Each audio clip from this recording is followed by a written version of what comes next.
Hello, my name is Eunji and I'm from Ewha University, South Korea. And the title of today's talk is the union of the buffer cache and journal layers with non-volatile memory. Okay, so this is the outline of today's talk. I first talk about the reliability issues in storage systems, and then I'll discuss how we can solve these problems with non-volatile memory technologies. And I represent our novel buffer cache architecture called UBJ, and then performance evaluation, and finally I'll conclude this talk. Okay, let's start with an example when a hard-working man got panicked. When he was working hard, his lovely cat came closer and tripped over the line, pulling the plug out of his socket. At that moment, his computer suddenly powered off, and he got a blue screen like this on the reboot. Why this happened? Because the sudden power failure may bring about the file system inconsistency in the traditional memory systems consisting of volatile RAM and non-volatile storage systems. For example, we updated the word east to west in main memory, and when a single character has been reflected in the file system, the system suddenly powered off. In this case, we might see unwanted situation, such as inconsistent data or the entire file system corruption. This is because the data in main memory no longer remains, and while the data in storage are already corrupted. Then, how we can solve this problem? Traditionally, the data consistency was supported by the journaling techniques. Journaling writes the new data first in the journal area, and then successfully log data blocks are reflected the file system checkpointing. This write twice behavior can provide consistency at any crashes. However, its frequent commit operation imposes some serious performance penalty by increasing the storage writes largely. Regarding this issue, there might be someone who think like this: hey, the main memory becomes the non-volatile. The data consistency problem is no longer a problem because the data can survive from the system crashes. But is it so?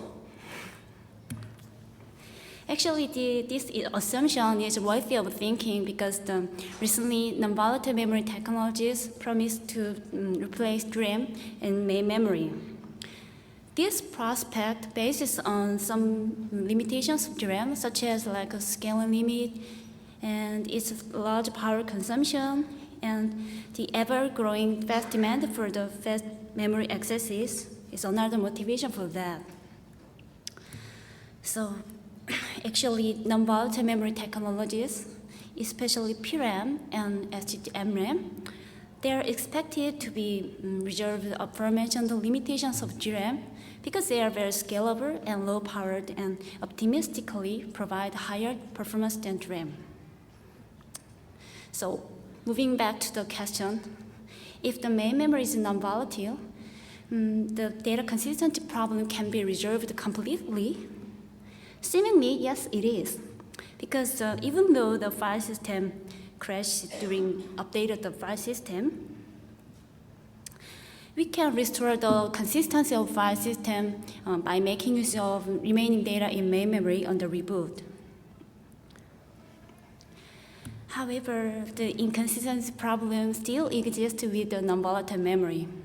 Let's assume that data block W is evicted from the cache and to load another data block into the cache.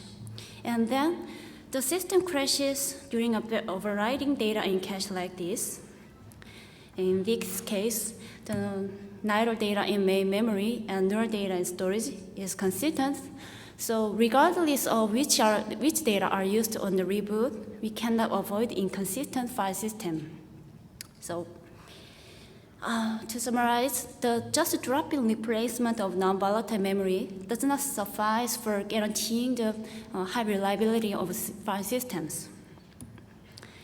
So with this motivation, we try to find a way of providing the data consistency without sacrificing performance.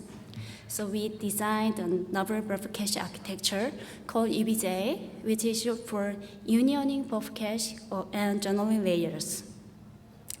Our UBJ subsumes functions of caching and journaling just by using data block for dual purposes. So this way can provide a journaling effect just by changing a status of cache block without any storage writes or redundant copies. Okay, so let's see how our UBJ works specifically. The data blocks are updated in main memory, same as existing buffer cache. However, our UBJ performs periodically commit operation, which has been performed by journaling in the traditional computer systems. Actually, the semantics of the commit operation is providing the durability and consistency of the updated data. In our architecture, the new data already exists in the non-volatile memory, so the commit operation just changed the status of cache block to be write protected. We call this in-place commit. And then the successfully committed data are managed in a transaction after then. And from the commit point, the data blocks in frozen state, which means write protected, they are simultaneously serve as the log blocks as well as cache block. And sometime later, we perform checkpointing, which updates the file system with new data. And then through checkpointing, all the data of a transaction are successfully reflected to the file system. We change the block to be writable again, so from which they can act like a normal cache blocks. Okay. So this example has shown how our UBJ works briefly, but there are many more details and constraints to use the cache block for dual purposes. But for example, the data blocks in frozen state should be protected from the replacement or being overwritten, but I cannot explain them detail for now, so please refer to our papers or please come to my poster session in this evening. Okay, and next is about the cache performance. You might think our UBJ can degrade the cache performance as we provide journaling functions additionally. However, this slide shows it is not the case. The first figure shows the original buffer cache architecture running with the journaling file systems. And then second figure shows another possible architecture that unifies buffer cache and journal areas. This scheme just moves the journal area into the in-main memory and manages it separately from the buffer cache. This architecture also reduces the large storage writes, but it is a little inefficient because additional spaces and redundant data copy are needed. In contrast, our UBJ shares the spaces between buffer cache and journal area, and so we are very efficient in that we does not require additional spaces or redundant data copies. So as a result, this figure shows the cache miss ratio for the three different architectures, and our UBJ can provide nearly same cache performance as original buffer cache, while the buffer cache with separate managed journaling lowers cache performance significantly. Okay, so and then let's see how we can restore the consistency from the system crashes. The possible system crashes can be categorized in three cases. First is the crash before commit, and second is the system crash during the commit, and lastly, the crash can occur after the commit. In the first case, the data in main memory has not been yet committed, so we simply discard them and just use the storage images. It remains consistent. And if the system crashes during the checkpointing, the data in storage might be corrupted, but we can get consistent and latest data in main memory, so we can restore the consistency by making use of the remaining data in main memory like this.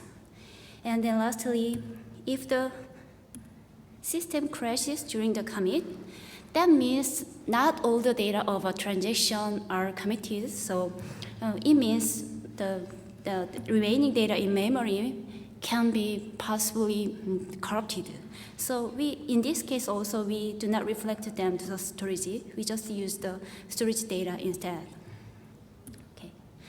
So to assess the effectiveness of our UBJ, we implemented a prototype of UBJ on Linux, and we emulated the non-volatile memory with RAM because the available non-volatile memory technologies are very limited for now. And we compared with the ext4 in journal mode, which logs both data and metadata. This is to provide the same consistency semantics as our UBJ. And we used the 3 benchmarks.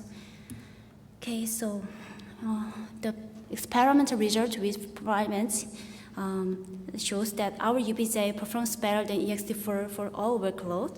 Specifically, the execution time and throughput of our UBJ is better than ext4 by 30.7% and 59.8% on average.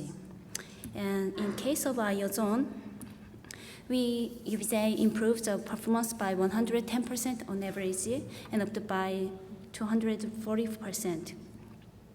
And in case of postmark, we also UBJ provides us 109% better throughput than ext4 on average. And finally, let's see how our UBJ affects the performance as the commit period changes. This figure shows the latency per operation for family workload in Firebase. And as you can see here, the latency of ext4 becomes smaller as the commit period changes longer.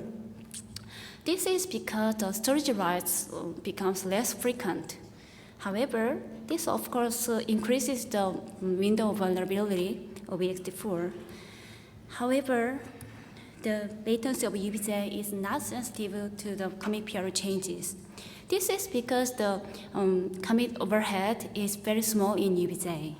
So this result shows that we can reduce the window vulnerability without sacrificing the performance in UBJ.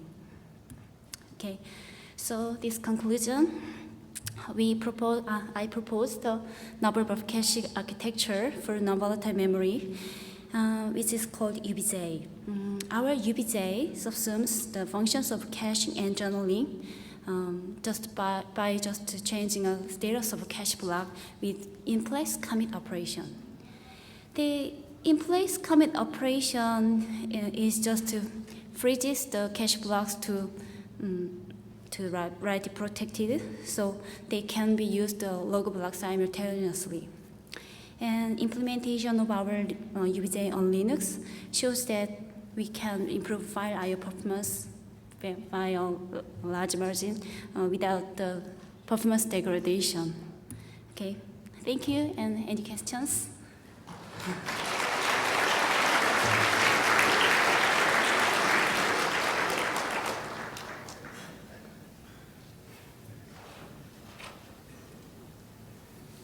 Hi. Hi.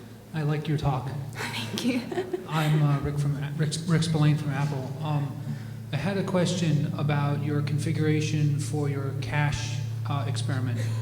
When you compared to the configuration where the journal was in RAM but partitioned from the buffer cache, it was implied in your talk, and it also seems implied in the paper, that you devoted half of the RAM to the journal. Yes, you mean how I configured my experiment about the separated journaling scheme? Right. Yes, that experiment result is just from the simulation, not the implementation. We implemented just the UBJ, shared the ski spaces. My question is based on the idea that the reason you're getting terrible cache performance in the example where the journal takes half of the RAM is because you've cut down significantly on the size of the buffer cache and the journal's not servicing cache hits.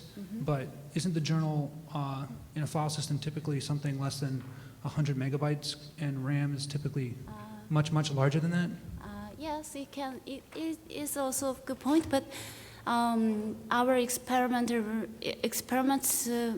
is performed to show the performance of our UBJ in terms of space efficiency.